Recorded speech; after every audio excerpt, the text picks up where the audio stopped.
Let's get started. All right, so I've noticed that you guys have been going on a ton of listing appointments, right? And I wish Carlos and Derek were here because they would love to hear this.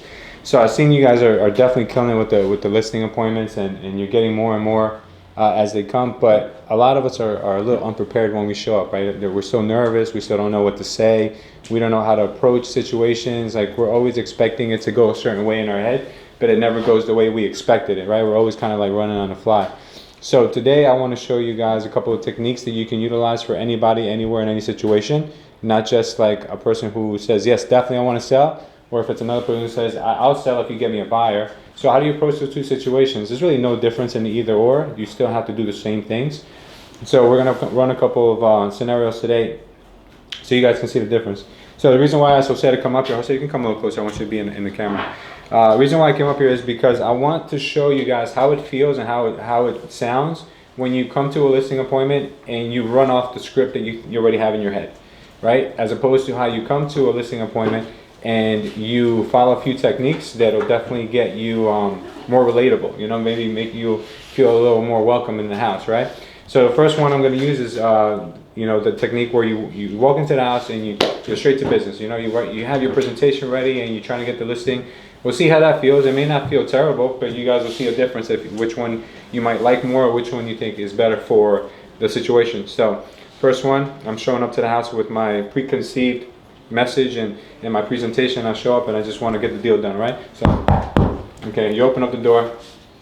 Hey, Luis. Hi, Jose. How you doing? Nice to meet you, brother. Yes. Hi, it's a welcome. pleasure. Thank you. Oh, beautiful house, brother. This is a really nice place you got here. Thank you. Can we have a seat? Sure, please. Okay, great. Okay. So, Jose, a little bit about myself. I've been in this business now for 15 years, and I sell a lot of properties in your area. I'm the top listing agent in my office. I really want to tell you that, you know, you have a great house, and I understand that you want to sell it.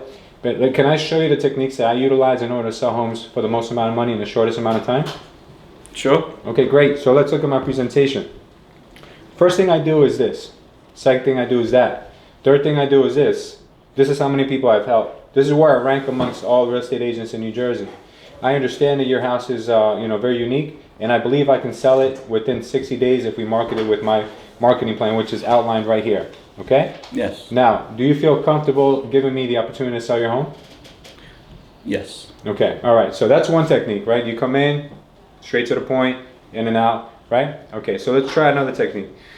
So we go, same thing, jump the house. Hi. Hi, Jose? Yes. How are you, brother? Nice Beautiful to meet home you have here, man. Thank you. Could you do me a favor? Could you show me around the place and tell me what it is that, you know, I should really know about your home? Sure, yes.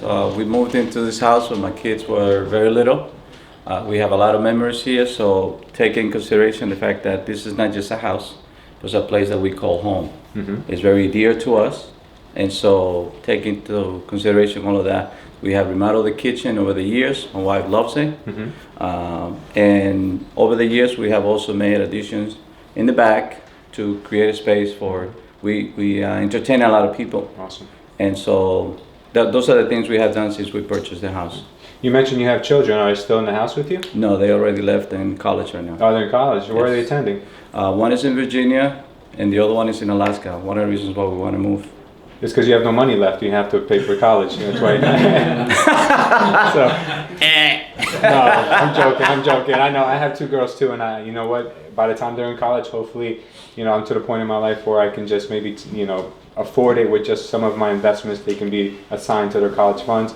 But I get it, man. And how is that? I mean, like, you have one all the way in Alaska and the other one in Tennessee. How do you deal with that? In Virginia. Virginia. I'm sorry. Yes. How do you deal with that? Well, we have been planning for this.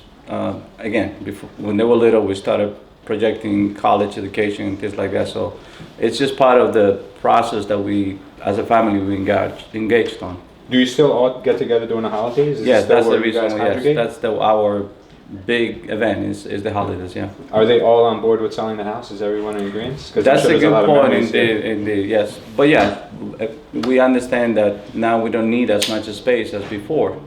So yeah, it only makes sense to sell it and move to something smaller. Okay. So what is your motivation behind selling? The fact that we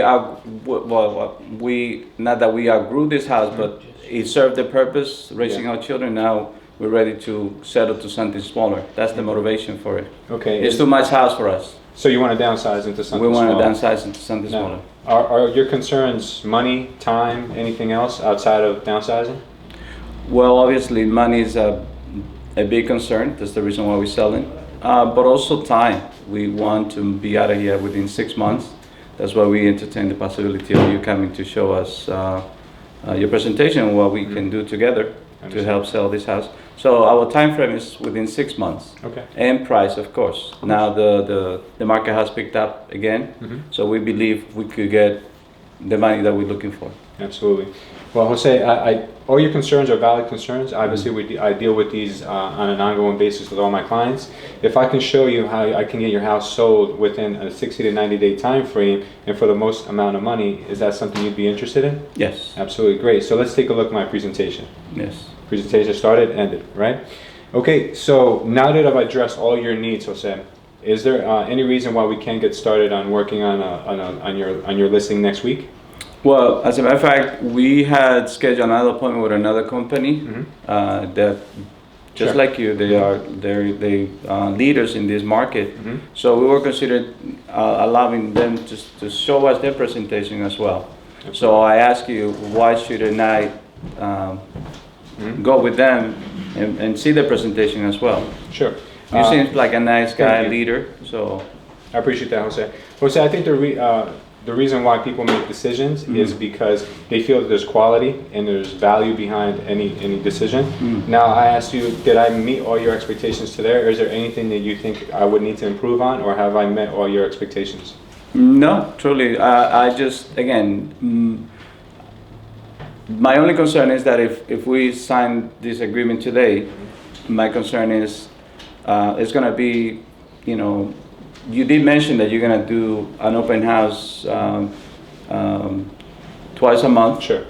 And that gives me peace of mind. Again, I'll win this within 6 months, so therefore we don't want to be in 6 months still having to be hosting open houses. Correct. If we can prevent it.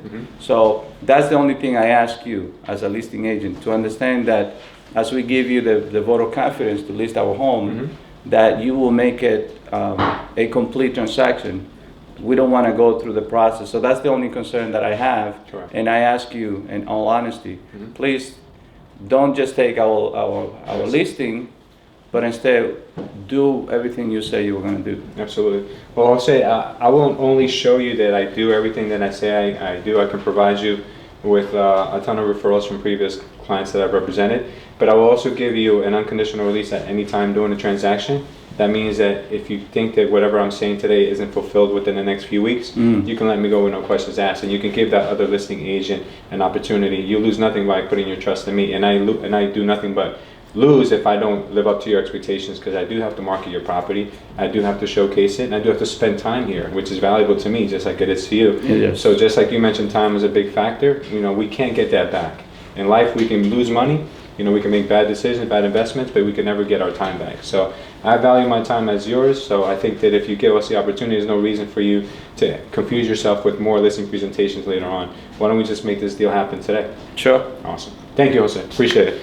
Now, as you can see, the two different techniques were, one where I just went there and I presented and I said, okay, I want your listing. I know nothing about you, so I basically am asking him to make a decision on a person he's never met before, okay? Sometimes this may work, because sometimes there's people who have just like their money out their hand out with money on it, like, here, take it, like, it doesn't matter, you can sell them anything.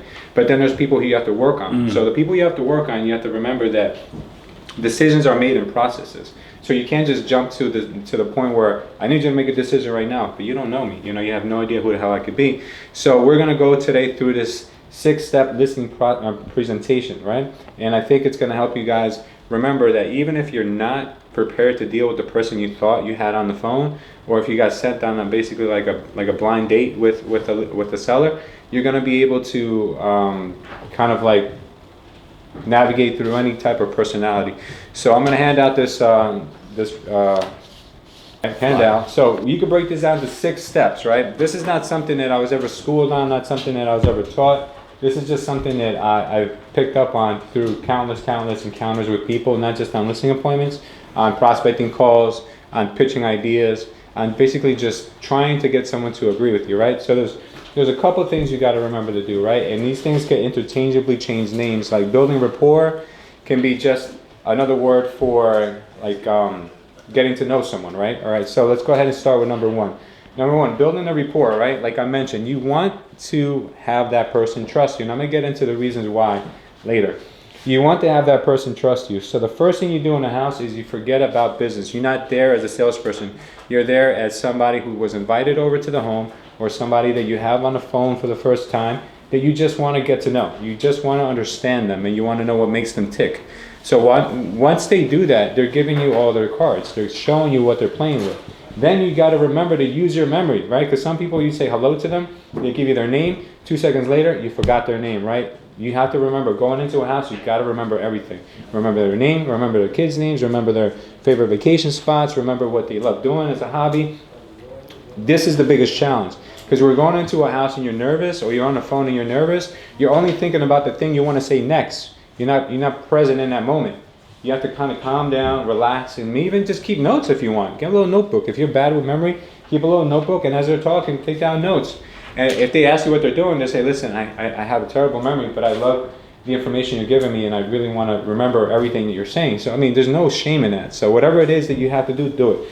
But go around the house, right? Ask them about their furnishing. Ask them about the additions to their house. Ask them about the pictures on the wall when they were like fishing on a boat. Like any of these things that you can pick up on, and especially if they're interests of yours. So if you're like a big basketball fan and you see they have like a Michael Jordan jersey on the wall or something, ask them about that. Ask them about anything you could really relate to. You have a question? No? No. Okay, ask them anything you could really relate to. Those are going to be things that are really going to get you guys on that same page, right?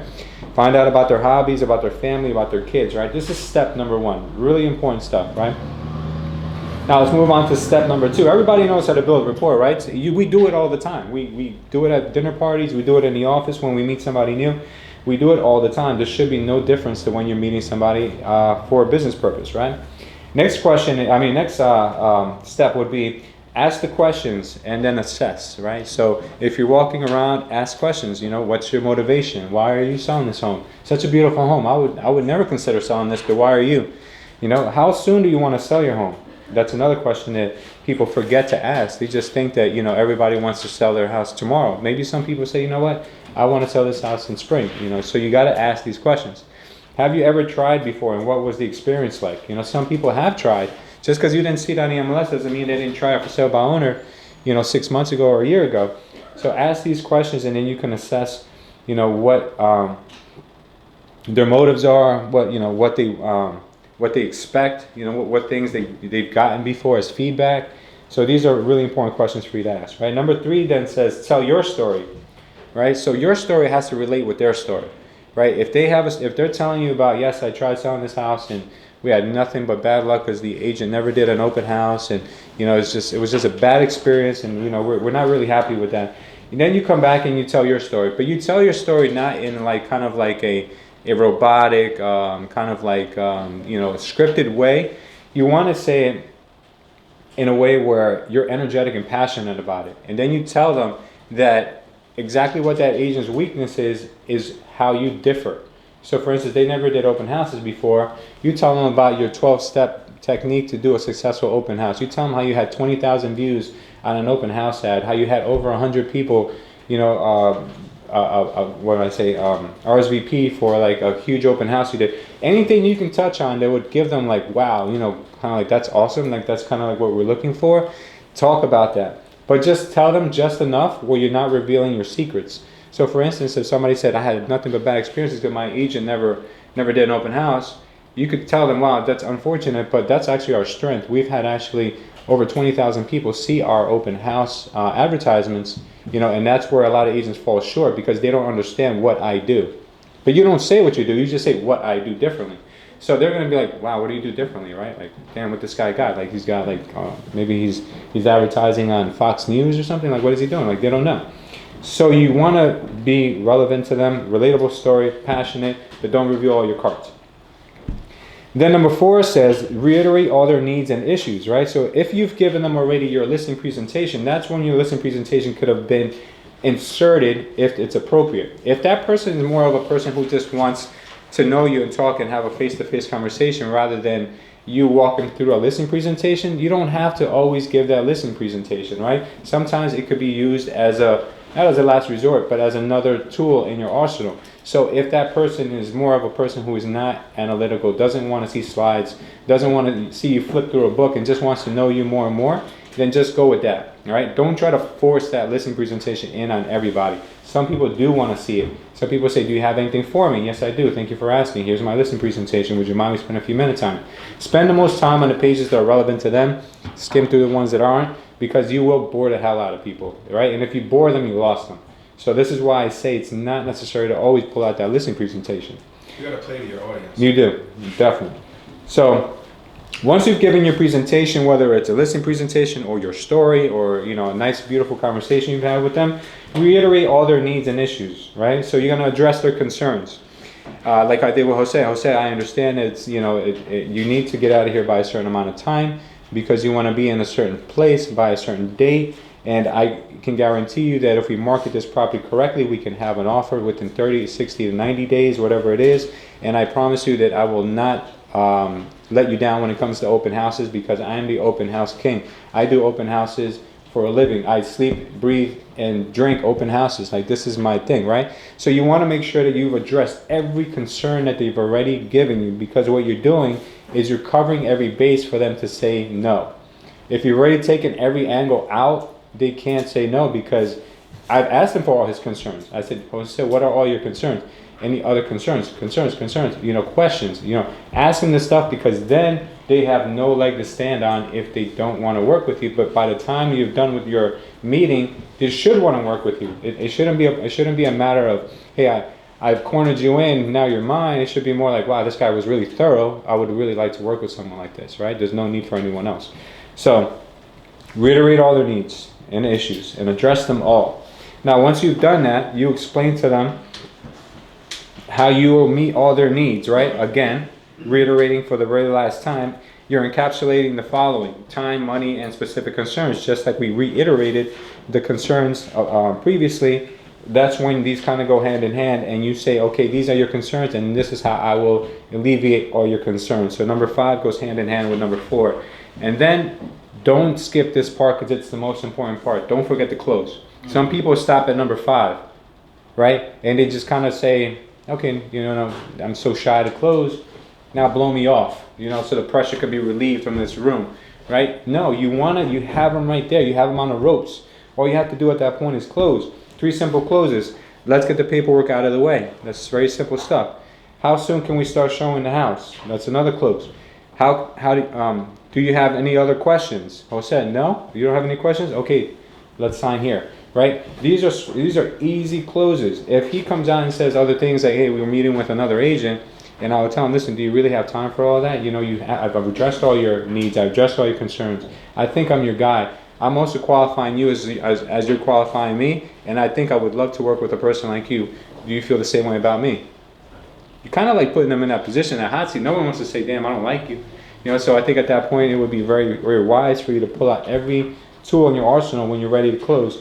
Not when you're in the beginning, because in the beginning you're in there just trying to befriend that person, build that person's trust.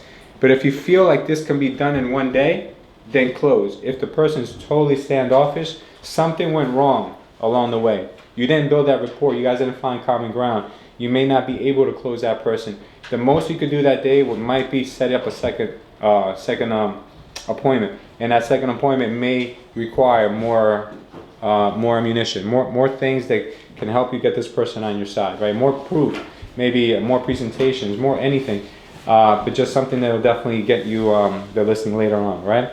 Why does this happen, right? Why do people act this way if they don't know someone else? It's a human instinctive nature that why do you have to prove yourself to someone you don't know?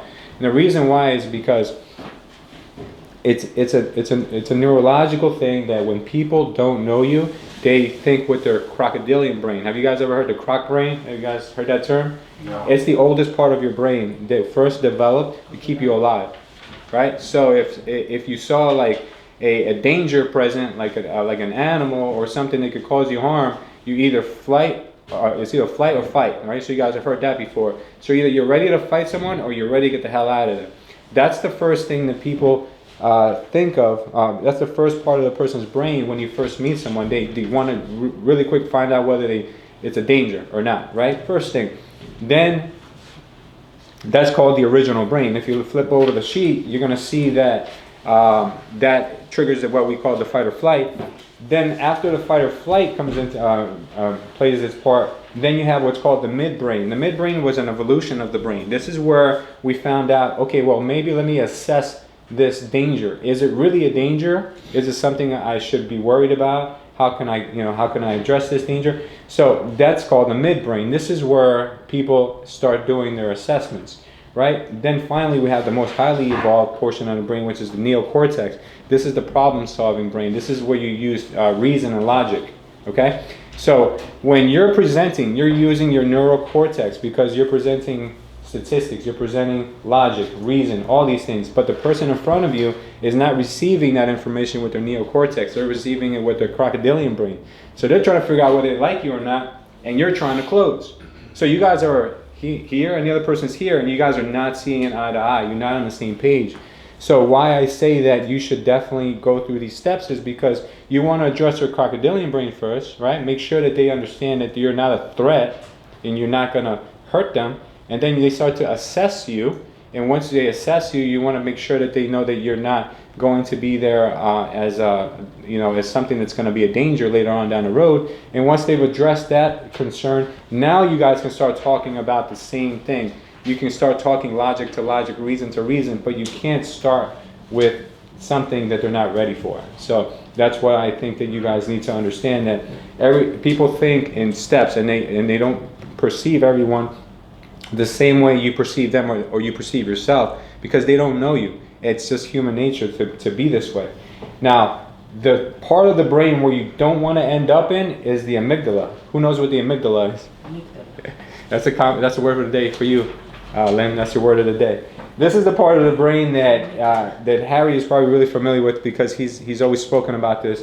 Is the part of the brain that triggers fear, right? The fear portion of the brain. This is the one that makes you sweat, gets you anxious, gets you all nervous, and you end up doing nothing because out of fear, right? This is where your presentation should not end up in, because you will scare the pants off that person to the point where they don't want to work with you. They want you out of their life. They never want to see you again. They're going to change their phone number. This is definitely not where you want to be. So make sure that with your presentation, at the very worst case, you don't end up here. Okay. So don't say anything that can cause or trigger fear. I'm not sure what that could be for certain people, but just sometimes don't be too go one-sided when they're a totally different way, right? So if they're very calm and collected person, don't start pushing them into making a decision right then and there if they're not ready, because that will trigger fear and you'll never hear from that person again. So you have to read into your person, like Harry said, read into your client and see where you can definitely find some common ground. So this is what I was explaining before, why we fail to connect, right? We fail to connect with these people because we pitch from the neocortex, right? So like I said earlier, we're talking to them from our most highly advanced portion of our brain, and they receive it with their crocodilian brain. So always speak to them with this in mind. So once we walk in the door, what do we do first? We just break common ground. We just talk about everything and anything but business, right? Bring them some chickens. Yeah. What does that mean? Bring them chickens? They're crocodiles. Oh. They're crocodile, They like chickens, or bring them like some polo. bring them like a flamingo or something, right? All right. So there's this book that I'm reading right now called something about it's called Pitch Anything, I think it's called. It's an amazing book. He stated something that kind of fell right in line with this, and this is crazy because as I'm writing this, I was also going through the book, and it stated that this person has pitched. He raises money for like companies, global companies. He raises like millions and millions of dollars for companies that need startup cash, or they need in between bridge money or things of that nature. And this guy says that whenever you pitch anything, doesn't matter if you're pitching a product, pitching a listing appointment, pitching a prospecting call, you always have these 6 points, right? And he calls it the strong. If you read down the line, the acronym for it is strong. So what he says you do is first you set the frame.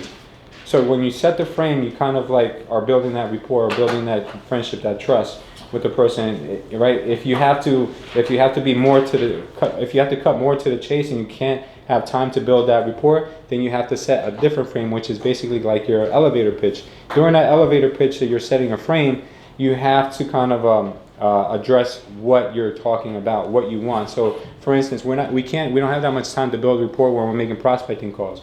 So if we're making prospecting calls, this is where Thomas said that the dialogue is really important, because when you're calling in and you're saying that the purpose of my call is, and I hope to be able to help you with, this is setting the frame, right? So people want to know what you want, right? So this is setting the frame.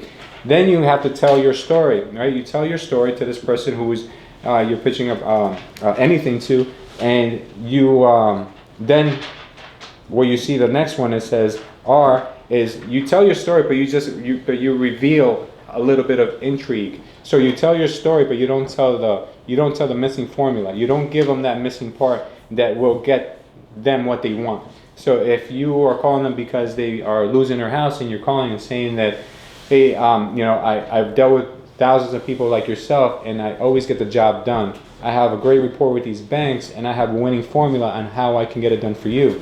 Now, you've told them you have the winning formula, but you didn't tell them what that formula was, so you're revealing your intrigue, right? Then it's all for the prize. What is their prize? Everyone has a different prize in mind. Their prize could be getting the bank off their back. Their prize could be getting their house sold. Their prize could be getting the most for their money. It could be whatever it is. So you reiterate to them what their prize is going to be if they work with you.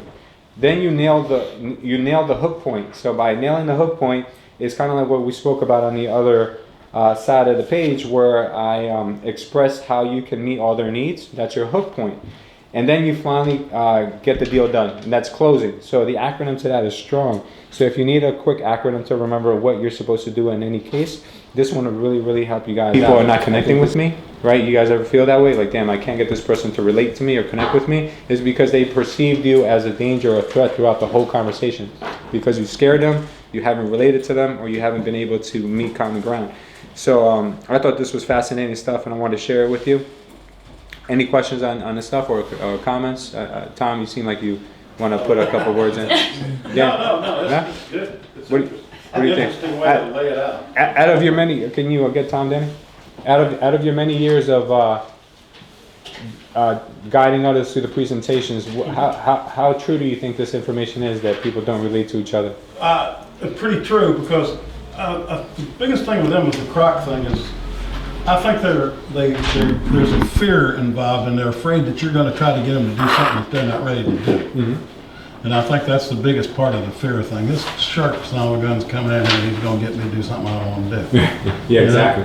And I think that's a big part of it. One thing that I don't think we ever mentioned in class and much, that if you got a minute we'll talk about, this thing about we want to think about it, we got somebody else coming in.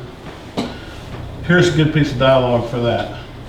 Most people buy by comparison. I can appreciate the fact that you want others to come in. Mm-hmm. Just make sure that when they come in, they concentrate on showing you a detailed marketing plan rather than concentrating on the price.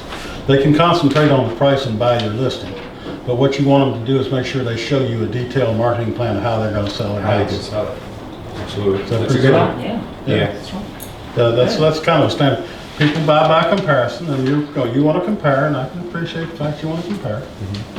Yeah, but don't let them buy it. Absolutely. Yeah, I agree. Anyone else have any questions about or comments on what we covered? Well, basically, as you were presenting the reason for closing, which is in a nutshell essentially why we do what we do, rather than aiming at closing because that's where I get the money, I heard a story of a man who heard about Martin Luther King Jr. and he sold life insurance. And so from the moment he heard about Martin Luther King Jr. and the fact that he was now the forerunner of the civil rights movement, he said to himself, I need to help this man get prepared should something happen to him. Remember, Martin Luther King Jr. was killed after Kennedy. Yeah. So the notion of getting killed for fighting a good cause was already in the mind of people. So him as a real estate agent, he saw it was his duty to meet with Martin Luther King Jr. to make sure that he had proper insurance coverage should something bad happen to him, so his family could be covered. So you talked about passion. So my motivation for doing real estate or anything like that should not be the check that I'm gonna get, but because I'm passionate about it, I'm sharing something that I believe in, and I would like them to have it. And that's my driving force, and that should be the driving force for us as listing agent. We're trying to help the seller when we go for listing get solve a problem, and we are well equipped to do so. Sure. And that because that when you approach it that way, you're not trying to sell yourself. You already believe in what you do. You Sell the just benefits. sharing yourself Mhm. to them, like that real estate agent, the insurance agent. And he did meet with Martin Luther King Jr. a few days before he got killed. Oh, wow. So he was sad that he got killed, but he was satisfied in the fact that he fulfilled his duty. Yeah. That's an amazing You, story. you remember that thing that you and I talked about one time about the average person meets 10,000 people in their lifetime? Yeah, I remember saying that? that, yeah. Yeah. That was interesting. The average person meets 10,000 people in their lifetime, and the question that you ask about that goes with that is, how many of those lives did you affect? Mm-hmm. And how many did they affect? Sure. And how many did they affect, and so on. And, just the way you live has an effect on some people, Correct, I agree. And so you got to think about it that way a little bit too. Okay. While we're on the topic of this, there's a couple new agents that aren't in the room, but starting next year, Tom's thinking about putting his license active here with us. So that'd be an amazing thing. So Tom I'm says gonna take that- you to a listing appointment. Tom's, Come to my team. and you're gonna, I'm gonna do your agent. and you're gonna pay me. Right? Tom only does Westfield, that's it, all day, Westfield all day. Okay, guys, listen up. So Tom is thinking that if there's any agents here who would need help on a listing appointment, or any new agents who would like help on a listing appointment, or if we have any team members who might need help on a listing appointment and we're too busy, Tom says he will go with them and he will collect a referral for every listing appointment he goes on, which I think is a fabulous idea. It gives us all a lot of time, and he's invaluable when it comes to these dialogue sessions. So I'm excited about that. And Tom is also going to start as of next year. Hopefully he can do office hours, which means that if anybody wants a one-on-one with Tom, as opposed to training session as a group here, someone who's extra coaching, Practice. he'll also offer that. So if anyone's interested in that, we'll get you I some used to details do on a that. lot of that, people, a lot of one-on-ones, practice. Yeah. Used to do a lot of that, and it's very effective to those people that are willing to do it and want to get appointments. And if you want to work at the business, you might as well learn how to do it. Absolutely. All right, guys, we're done a little early today, so everybody.